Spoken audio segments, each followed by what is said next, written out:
Good morning dear student, मैं मुकेश प्रजापत आपका TTS classes में हार्दिक स्वागत करता हूं, अभिनंदन करता हूं। तो हमने पिछले वीडियो में अध्ययन किया था सिलेबस के बारे में और आज हम आपके लिए लेके आए हैं अध्याय 1 भोजन एवं मानव स्वास्थ्य। तो इस अध्याय के बारे में हम जानेंगे और हमारा जो आज का टॉपिक होगा पहला वो होगा संतुलित व असंतुलित भोजन। कौन सा होगा? संतुलित व असंतुलित भोजन। अब तो सुनिए, पहले हम पढ़ेंगे संतुलित भोजन के बारे में। इसके बारे में पढ़ेंगे संतुलित भोजन के बारे में। संतुलित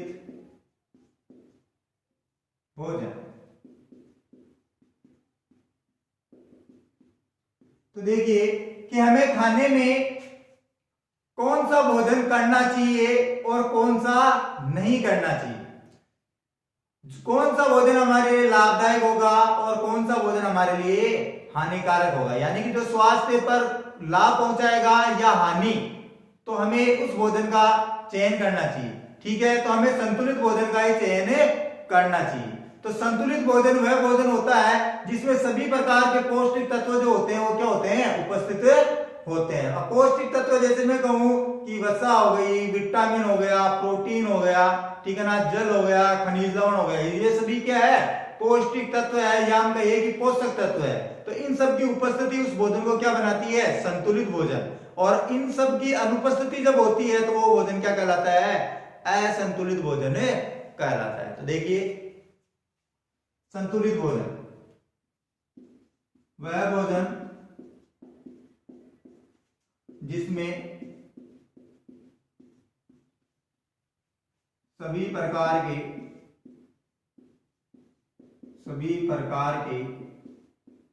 पोषक तत्व जैसे प्रोटीन, विटामिन, जल,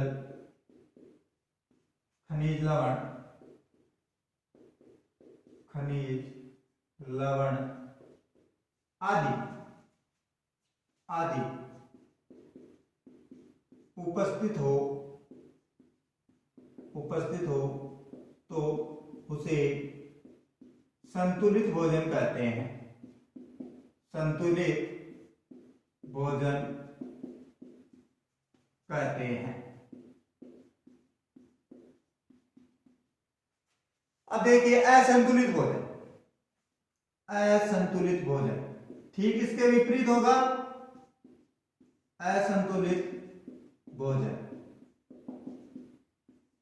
वह भोजन जिसमें पोषक तत्वों की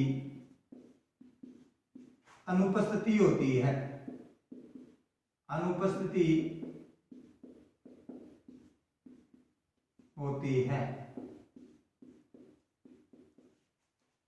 असंतुलित भोजन कहलाता है। असंतुलित भोजन कहलाता है। तो ये तो हो गया अपना संतुलित व असंतुलित भोजन। अब हम चर्चा करेंगे कुपोषण के बारे में। इसके बारे में, कुपोषण के बारे में। तो देखिए कि कुपोषण क्या होता है? कि वह पोषण जिसमें इन सभी पोषक तत्वों की या किसी एक पोषक तत्व की या दो की या 3 पोषक तत्वों की या सभी पोषक तत्वों की अनुपस्थिति जो है वो लंबे समय तक बनी रहती है, तो वो भोजन क्या कहलाता है? कुपोषण कहलाता है। तो देखिए कुपोषण, अगली डेफिनेशन, कुपोषण वह पोषण जिसमें किसी एक या एक से अधिक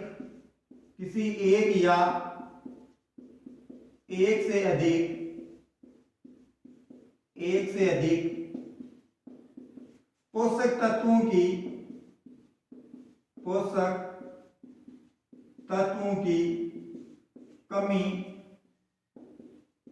लंबे समय तक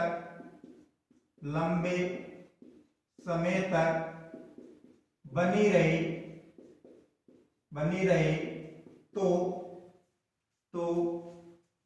वह कुपोषण कहलाता है।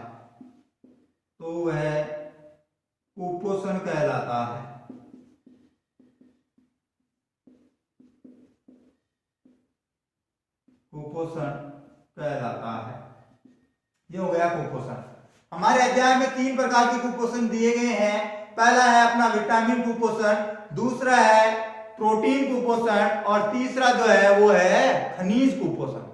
ठीक है, तो इन सबसे क्वेश्चन आते रहते हैं। तो देखिए नंबर 1 विटामिन कुपोषण। नंबर 1 विटामिन कुपोषण।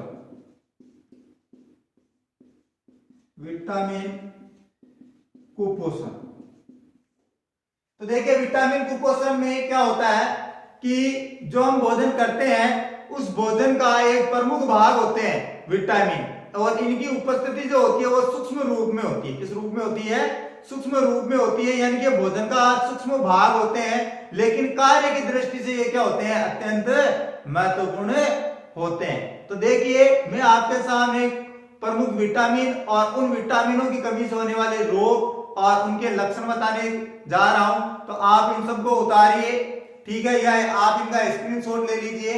ठीक है, तो देखिए हम उन विटामिनों के बारे में जानकारी प्राप्त करते हैं कि कौन कौन से वो विटामिन है जो हम भोजन में प्रमुखतया लेते हैं उनको।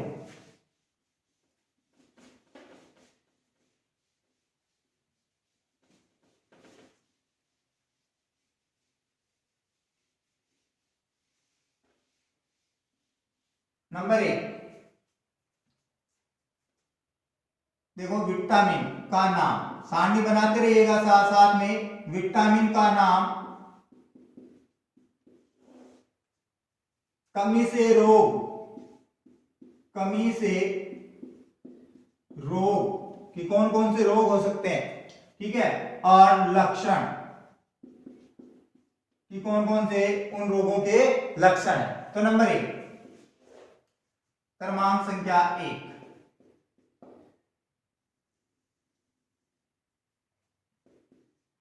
Vitamin A. कौन सा? Vitamin A.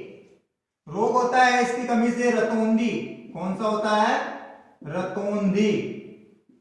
और लक्षण होते हैं इसके कि कम प्रकाश या रात्रि में दिखाई न देना।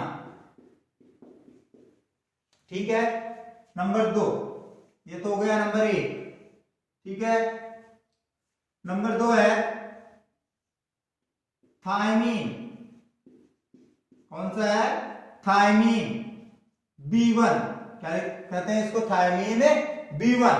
तो देखिए इसकी कमी से रोग होता है बेरी। कौन सा होता है? बेरी। ठीक है, और लक्षण क्या होंगे? हृदय की धड़कन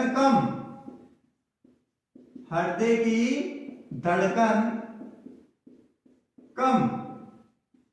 अब आपको ये तो पता होगा कि हमारा हृदय जो है 1 मिनट में कितनी बार धड़कता है? 72 बार। कितनी बार धड़कता है? 72 बार, यानी कि वो 72 बार धड़कता है। लेकिन जब ये रोग हो जाता है तो धड़कने की जो दर है वो क्या हो जाती है? कम हो जाती है। साथ ही तंत्रिका वह मांसपेशियां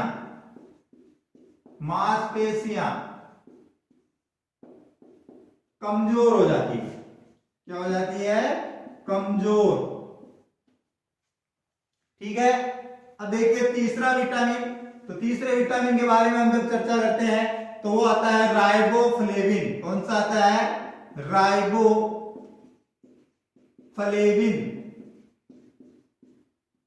B2। Riboflavin B2। तो अब देखिए इसकी कमी से जो रोग होता है वो है राइबोफ्लेविनोसिस। कौन सा है? राइबोफ्लेविनोसिस। ये रोग हो जाता है इसकी कमी से। ठीक है, लक्षण क्या है कि याददाश्त कमजोर हो जाती है जी। क्या हो जाती है? याददाश्त कमजोर हो जाती है, यानी कि स्मृति में कमी आ जाती है, भुल्लक्कड़ हो जाता है व्यक्ति। ठीक है, तो देखिए स्मृति में कमी, स्मृति में कमी,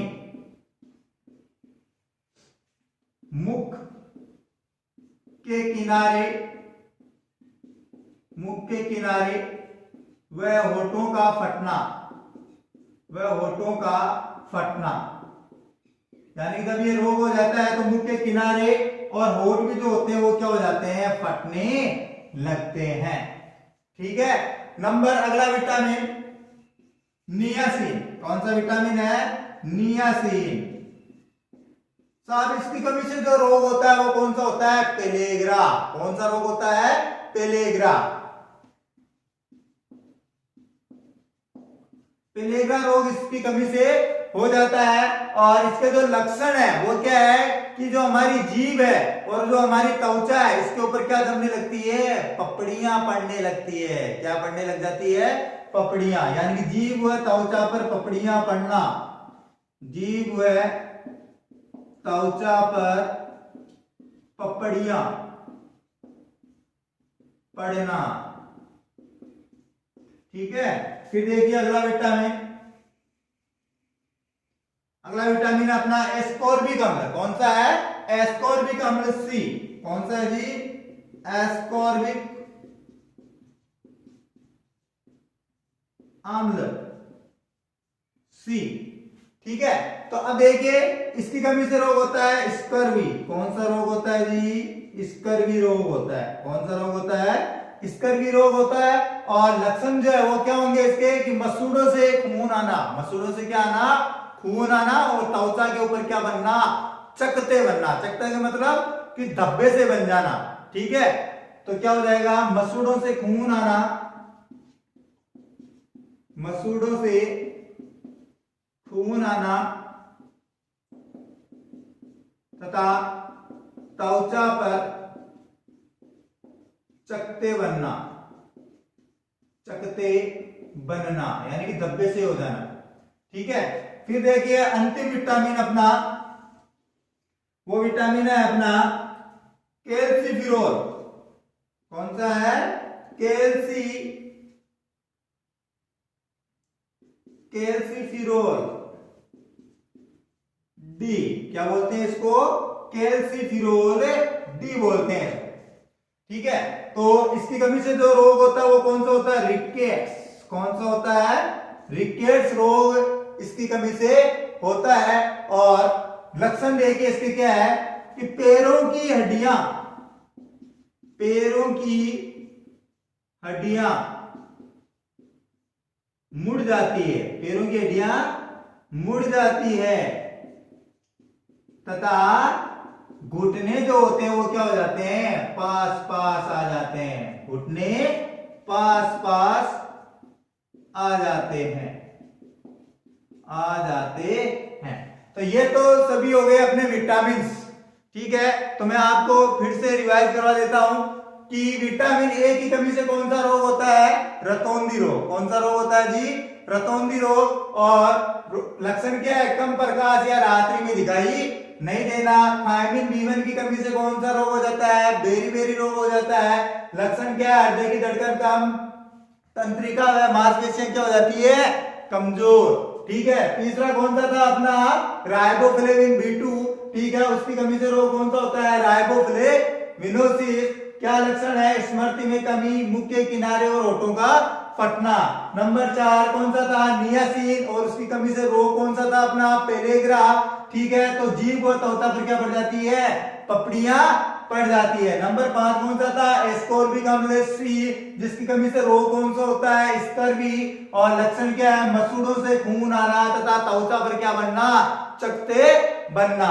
और अंतिम कौन सा था अपना? कैल्सिफिरोल डी। कौन सा था? कैल्सिफिरोल डी था।